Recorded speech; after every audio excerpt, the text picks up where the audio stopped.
What's up, everybody? Rob Ferretti here, and today we're going to talk about when a car is too effed to buy, and that's censored that.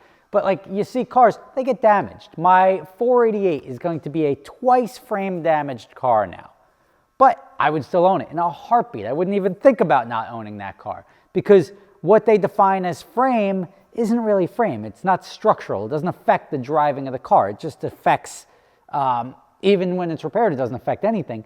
But when you think of frame damage, you think of so much more.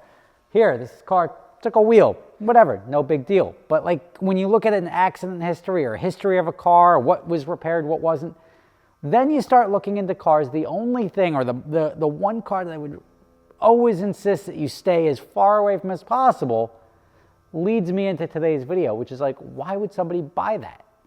And that's fire damage cars. Now, fire damage is flood and fire are the two cars that I would generally stay away from.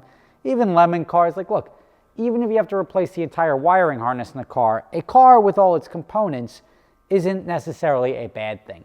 But when you have a fire or water damage car, you start getting mold. There's a lot of stuff that it's just too costly to make it worth even approaching.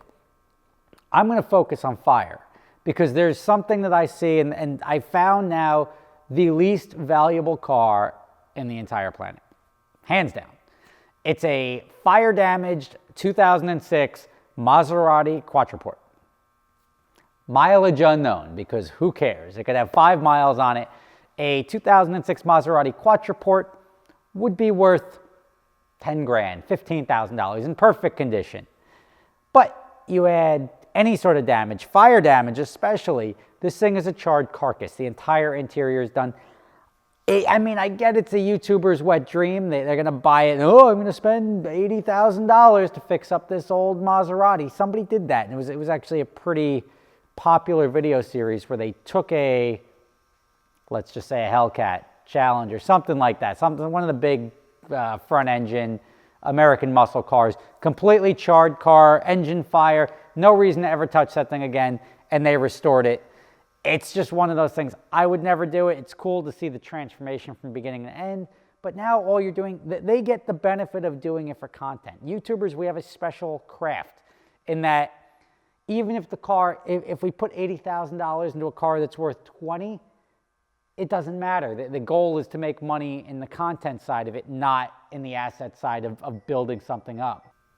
But fire cars in general are something to stay entirely clear of. But there's one reason to buy a fire car, right? You see, you go online and it just like boggles your mind. It's like, how is this car worth anything? And like getting that shell of a Maserati, you'd think they just crush it and scrap it and be done with it because that's all it's really got a value.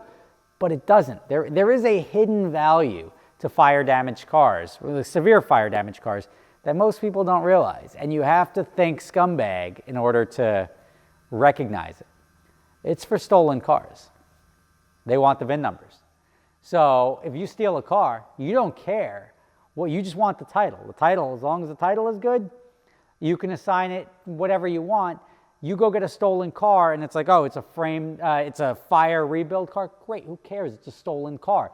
Now all I'm going to do is fake a VIN number and take the VIN number off of this car, and now I can register it, I can insure it, I can sell it, and somebody may look at it and be like, well, I'm not going to give you $300,000 for that car. It's fire and rebuilt. Well, you check it out, it looks pretty clean, or it trades through the market of wink, wink, and that's why people buy cars. I remember seeing like molten piles of Ferrari, and it's like, why is somebody bidding $12,000 on that? Well, you know, there's enough stolen Ferraris out there that somebody needs that VIN number. And that's the problem. That's like the hidden, I don't know, it's hidden cost,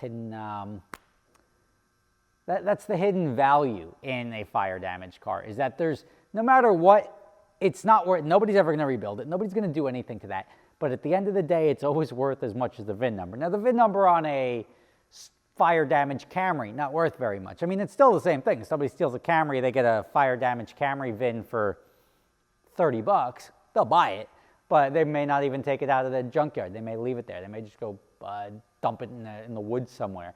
But at the end of the day, that is where fire damaged cars have any value. I would stay super clear of those because it just wreaks havoc. I would never feel the same. Just the the metal is compromised from the heat. Like, it's just the last car I would ever feel safe driving. But if I'm not looking to drive it or do it or rebuild it or do anything like that, then your only option is to use that VIN number, and that's what people do. The extent of a fire that I would say is acceptable would be, I don't know, maybe a little flash engine fire, a little, like, nothing that touched the frame, nothing that it was engulfed, and then the car had the opportunity to, let's say, sit and melt.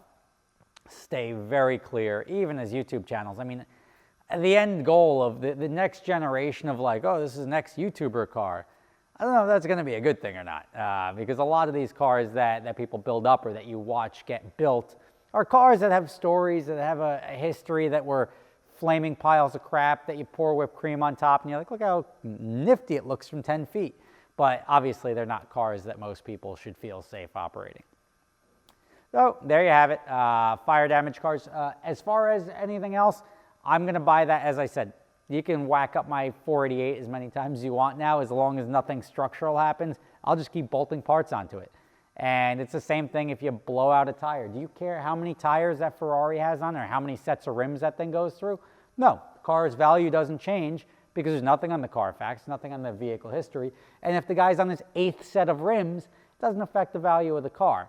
That's how I look at swapping fenders, bumpers, anything that's not structural on a car from damage. I look at it the same way. So, Rob Ferretti, thank you for watching. Leave your comments in the section below, and I will see you tomorrow.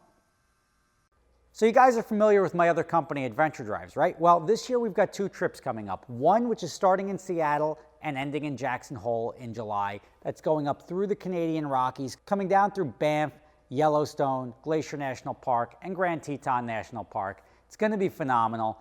Also, we're going to be going to Scotland in October. We're going to be doing Scotch distilleries, playing golf at St. Andrews if you want to do that, walking around, seeing lakes, waterfalls, driving the North Coast. It's going to be an amazing trip. Prices start as low as $2,500 per person for the shorter trip in Scotland, about double that for the longer trip in July. If you're interested in going, check out the link in the description.